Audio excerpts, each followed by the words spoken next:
Ndabasuje bakunzi baruka Empire News, ndabasuje muri aya makuru kandi ya update yihuta namakuru yihuta muri rusange tugarutse muri kano kanya ni breaking news ku yindi cyangwa se update kuri update nkuko namaze kuba ngenda mbibasezeranya muri rusange mbahaye ikaze namakuru amaze kumbwira muri kano kanya ubugambanyi bukomeje kuba ubugambanyi hanga mu rugamba ruri kubera hano mu nkengero z'umujyi wa Uvira ndetse yewe no muri Bujumbura namakuru akomeye cyane rero mbazaniye ni ruhuka Empire News nawe ngewe ndi Nelson ndetse nandi mazana yose muzi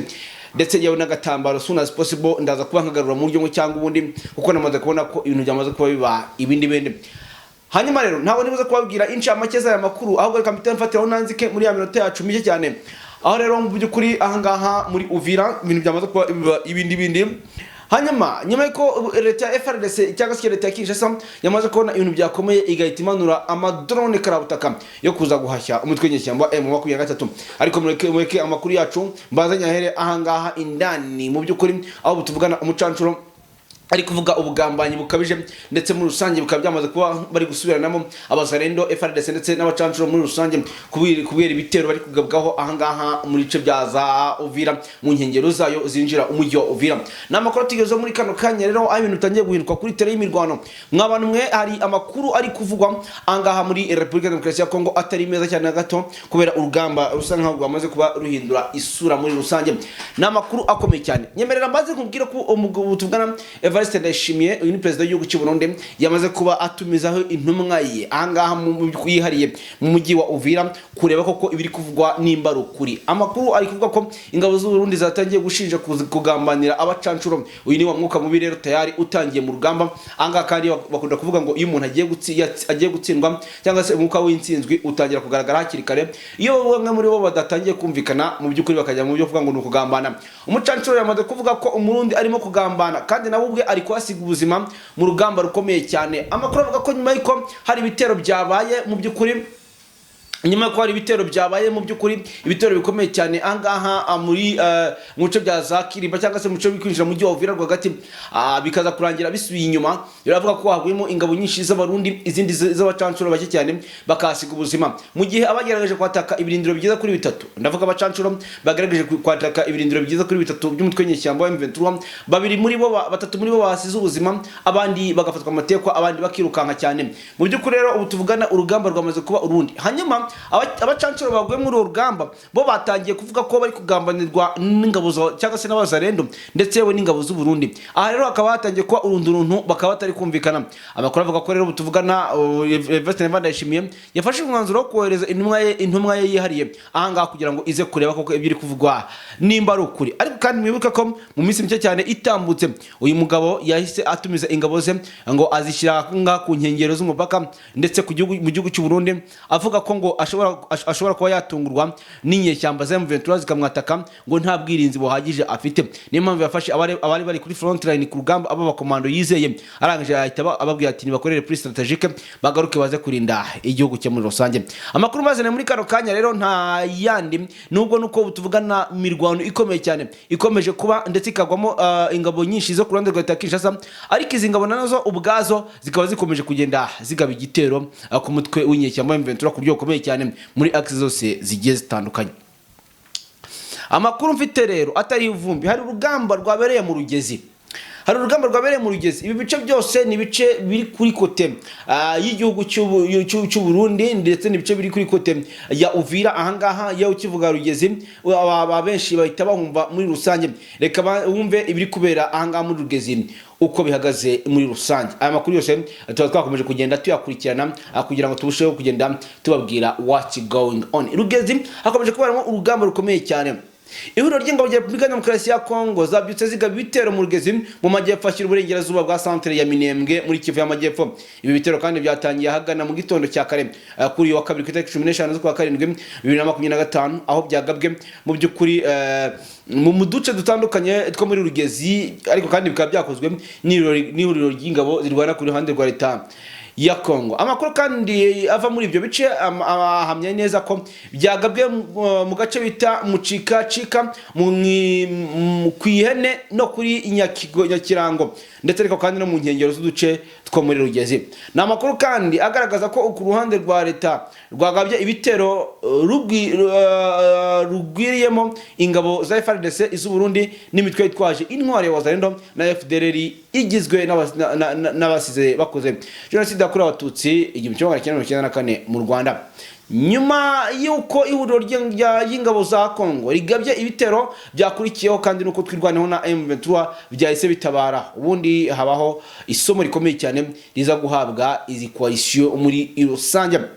Mu makuru yizewe neza kandi dukora hari kuri tele imirwano avuga ko mu byukuri iyi mirwano igaragaza ko uruhande rwa leta rwamaze kuyabangira ingata bagakinagira cyangwa se bakamanika amaboko muri rusange. Amakuru azavuga ati twirwaneho yavuga uti umuti ingabo z'Rwanda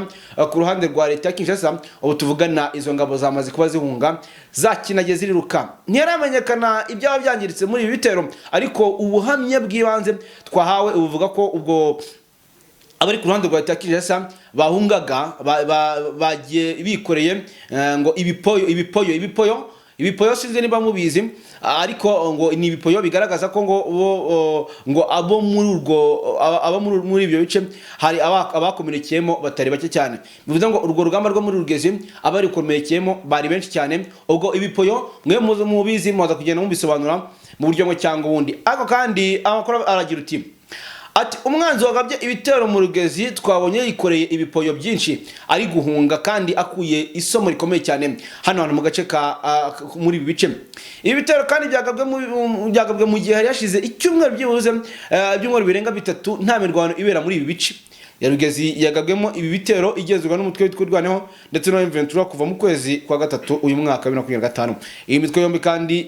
yayigaruriye nyuma y'imirwano ikaze yasize FDL na Wazalendo bazengurukaga bakubitiwe bahunga mu bindi bice berekeza Imimba. Ngaho gukorero aho ni muri Rugezi murumva ko hagwemo benshi mu byukuri nuko bitashatse kugenda bitangazwa, ariko murumva ko ibi bice byagwemo abasirikare benshi mu byukuri bari kurundi degwego ku buryo bukomeye cyane. Ese mu byukuri iyo ngibyo bihagaze biti urumva ko kano gace ka Rugezi ndetse gajya guhana imbibi n'umujyi wa Uvira byamaze kuba rero biba ibindi ubwo urumva ko urugamba rurimo rugenda ruba ku mpande zose muri rusange. Mbibutsa kandi ko ubu tuvugana mu Rugezi cyangwa se hano muri za Kiriba kubera urugamba nasange ubu tuvugana M23 yakomeje kugenda izenguruka, ariko abari ku ruhande rwa leta Kinshasa nabo ntago boroshye cyane ko bakomeje kugenda bahagurutsa drone ziri ku rundi rwego. Guverinoma ya Repubulika ya Demokarasi ya Kongo irashinjwa kwica abaturage bo muri iki gihugu, bityo ngo imiryango mpuzamahanga ihita isabwa kutarebera ibyo bikorwa biri gukorwa ni leta iyowe na Perezida Felix Antoine Tshisekedi Chilombo. Ibigari byatangajwe n'umuvugizi wa AFC M23 Lawrence Kanyuka yavuze ko kandi ngo Kongo ko iri kwicira abaturage bayo. Uyu muvugizi akoresheje urugabe rwa X yatangaje agira ati ndahamagarira imiryango mpuzamahanga n'iyimbere mu gihugu kutarebera ubwicanyi leta ya Kongo iri gukorera abaturage, ati kandi iri kubica.